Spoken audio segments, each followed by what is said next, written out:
જાઓ સેનાપતિઓ, ગમે ત્યાંથી મારો ઘોડો ગોતી આવો. અહીં આવ્યા, કાળો ઘોડો જોયો, હાંસ મળી ગયો. હવે જો છોડીને વયા જાય તો ચોર પકડાય નહીં. ચોરને પકડવો હોય તો રાહ જોવી પડે, છોડે ત્યારે રંગે હાથે પકડાય. એટલે ઘાટમજી તો આવ્યા બહાર. પ્રભુ ચોરી કરી લીધી છે, હાથ પેઢી તરી જાય એટલી. આ તમને બતાવીને લઈ જાવ, તમે જેમ કરો એમ કબૂલ મંજૂર. ઠાકોરજી કે મારા બેટાએ મને ફસાવ્યો હતો. આવીને ઘોડો છોડવા ગયા એટલે સેનાપતિએ ધાડ કરતો પકડી લીધો. કારણ કે રાજાએ કહ્યું હતું, એ ચોરને મારી સમક્ષ તમે એને કાંઈ ન કહેતા, આને પકડો. ત્યાં ઘોડો સફેદ થઈ ગયો કાળામાંથી. કારણ કે કીધું તું કોને? ઠાકોરજીને. અને એની શ્રદ્ધા કેટલી, અને ભોળિયો કેવો. સંતોએ કહ્યું તું એ કામ કર્યા વિના રહેવાય નહીં, એમની આજ્ઞા, ગુરુ આજ્ઞા. જો ગુરુ આજ્ઞામાં એને નિષ્ઠા કેટલી બધી. આપણે તો ગુરુએ આપણને કીધું હોય ને કે સારું થઈ જશે તો એ રસ્તા મૂકે, એ તો બધાને કહે લે તો ભોગવ તારું જા. પણ અહોભાવ કરો. મારા ગુરુએ મને કીધું કે તમે તો પહેલાં જેવા જ થઈ જશો, તમારે હજી ઘણું કરવાનું. નિષ્ઠા રાખો, પરિણામ મળે. સફેદ ઘોડો તો ઓલાએ જોયું, અરે સેનાપતિ કે અમારો કાળો ઘોડો તો સફેદ ક્યાં જ થઈ ગયો. એ કે તમે કોણ? એ કે જ્યાંથી તારા બાપા તો ચોરી આવ્યો ને એના સેનાપતિ છીએ. હાલ એ કે પેલા ત્યાં સફેદ ઘોડો કર્યો કે? એ કે મેં કાંઈ નથી કર્યું. તમે કાળો જોયો? એ કે હા જોયો તો, હું આવ્યો ત્યારે કાળો હતો. તો આ સફેદ કેમ? એ કે હું પૂછું સફેદ કેમ થયો? એ કે બાપા આનું હવે કાંઈ રહસ્ય સમજાતું નથી. હવે આને રાજાજી પાસે લઈ જવાય, નહીં તો આપણે ફાંસીએ ચડવું પડશે. ઘોડો સેનાપતિ આને બેહાડ્યો એના ઘોડા પાછળ. બધી જાન આવી રાજા પાસે. રાજા તો ધુઆં પુઆ જ હતો. કાળાના બદલે સફેદ ઘોડો જોયો. રાજા ક્યાં શું છે? ક્યાં ગયો મારો કાળો ઘોડો? એ કે આ ચોર. એ કે આને તો બાપ દાદા ચોરી કરે છે. હારા તે રાજમાં ચોરી કરી? એ કે કોઈને આવ્યો તો ના પાડી હોત તો ન કરત. એ કે હે પૂછો તમારા દ્વારપાલને. એણે પૂછ્યું ક્યાં જાશ? ચોરી કરવા. દ્વારપાલને હા. એ કે એણે કીધું હતું. તો કેમ જવા? એ કે ચોરી કરવાનું કોઈ સાચું બોલે? ચોર તો ખોટું બોલે. એ કે મારા ગુરુદેવે કહ્યું હતું સાચું બોલવાનું, અને જે મળે એ સમર્પણ કરવાનું. તો અહીંથી લઈને ગયો, ઝાડે બાંધ્યો, અંદર ઠાકોરને કહેવા ગયો આ લાવ્યો છું, સમજીને જે કરો એ કરજો. તો હું બહાર આવ્યો તો એણે ધોળો કરી દીધો સફેદ. આમાં મારું કાંઈ વાંક રાજાજી? હા ચોરી કરી મારું વાંક. એ કહીને કરી છે. આમાં તમારે જે ફાંસીએ ચડાવો. રાજા કે સાંભળ, એની આ ગોદડી આગળ આટલો મોટો મસો છે. મારા કાળા ઘોડાની મસો હતો, એની કિંમત એટલે જ દુનિયામાં સૌથી વધુ હતી. એવો પાણીદાર ઘોડ દુનિયામાં કોઈનો નથી. આ રાજા પાસે છે. જો એ મસો હોય તો તને કાંઈ નહીં કહું. એ કે બાપા જોઈ લ્યો, હું લઈ ગયો તમારે કાળો ઘોડો. આ ધોળો કોણે કર્યો? એ ઓલા કાળિયાએ જ કર્યો હોય, બીજું કોઈ કરે જ નહીં. કે એ કાળિયાને બેહવું નહીં ગમતું હોય, કાળા ઉપર દેખાતો નહીં હોય તો ધોળો કર્યો, એમાં હું શું કરું બાપા? રાજા કે હારો આ તો એટલો નિર્દોષ છે. ચોરી કર્યા પછી આના तन की आंखें जब खुलती है तो दुनिया दिखती है।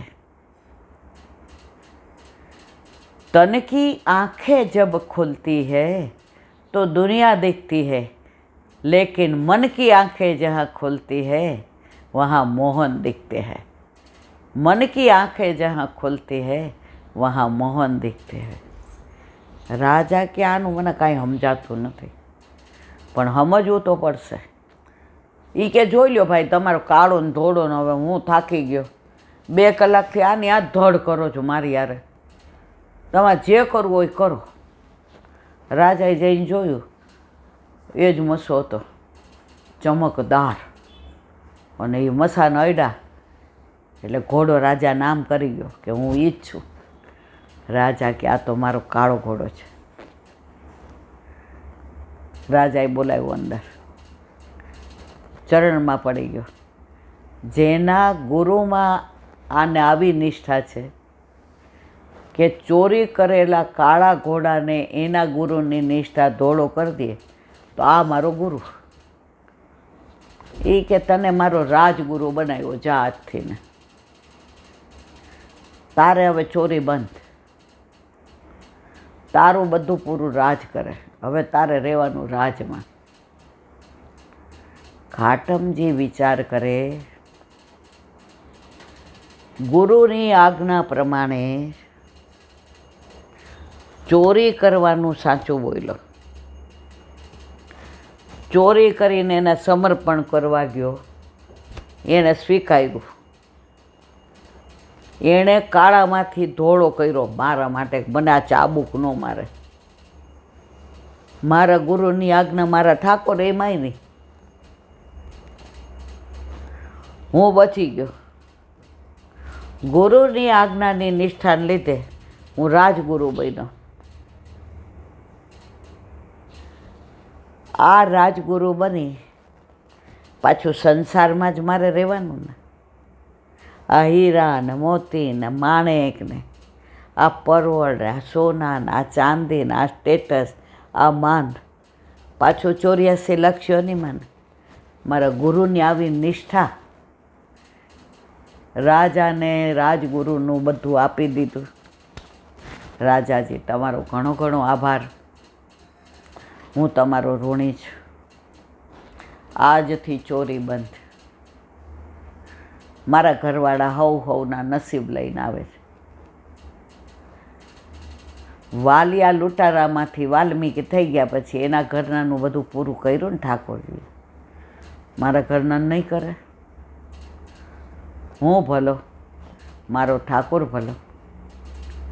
ગોવિંદ મેરો હૈ, गोपाल मेरो है, राधा रमण नंद लाल मेरो है, गोविंद मेरो है, गोपाल मेरो है, राधा रमण नंद लाल मेरो है.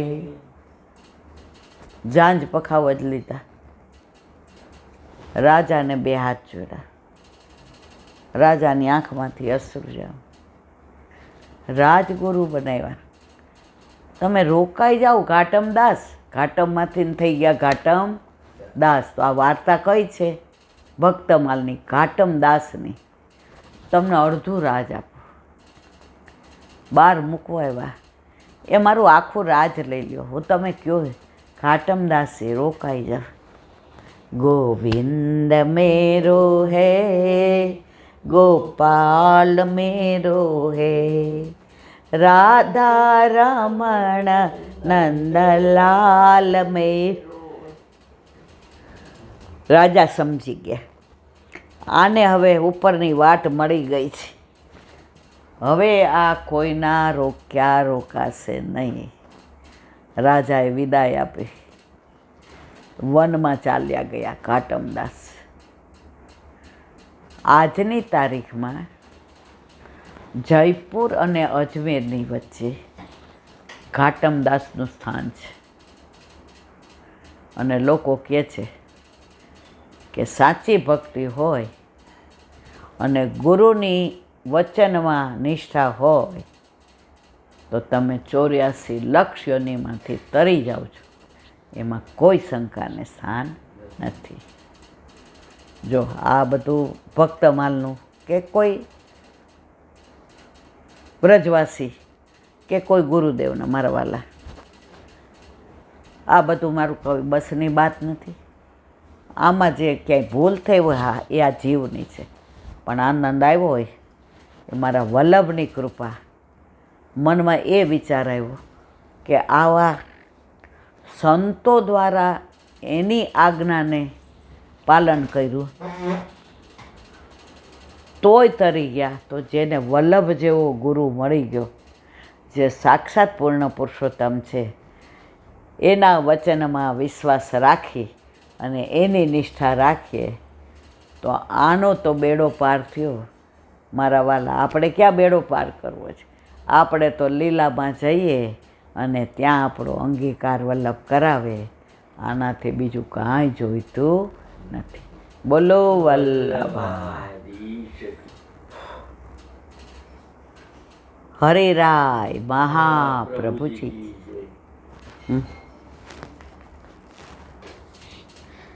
હરિરાય મહાપ્રભુજી.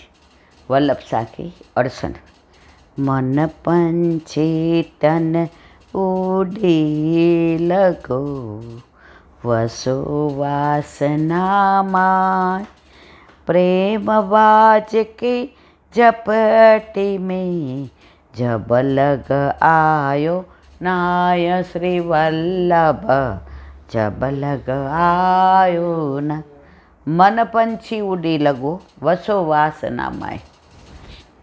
સંસારમાં આવ્યા છીએ એટલે સંસારના થઈ ગયા છીએ. આપણે નહીં કહેતા અમેરિકા ગયા પછી દીકરો ડોલરીયો થઈ ગયો, આપણો ના રહ્યો.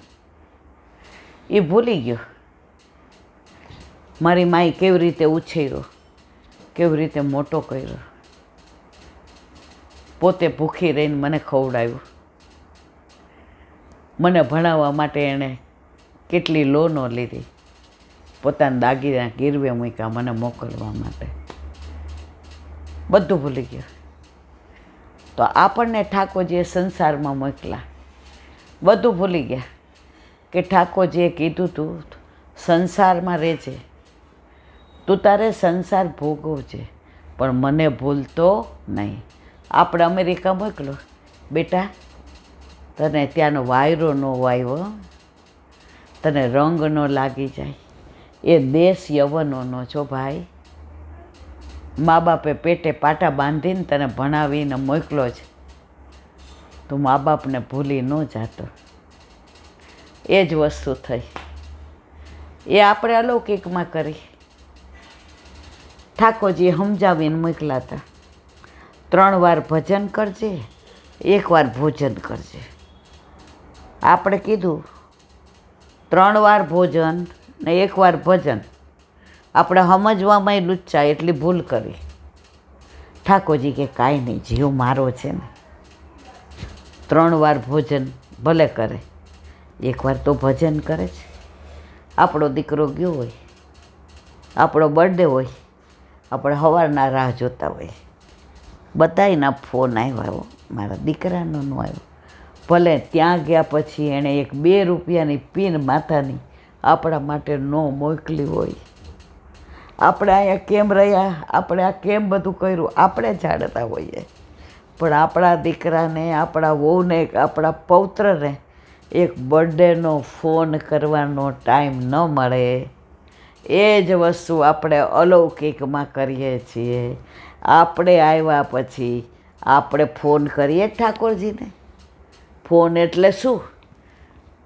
બ્રહ્મ સંબંધ લીધું, પ્રભુ પધરાવ્યા, 5 રૂપિયાની અટકીમાં સામગ્રી ધરી, ભૂલી ગયો ને પછી આપણાથી બોલાઈ જાય કે મારી યારે તે કર્યું એવું તારા છોકરા કરશે. તો ઠાકોરજી કે ગાંડા, તું 3 વાર ભોજન કર, 1 વાર ભજન કર, 1 વાર તો યાદ કર.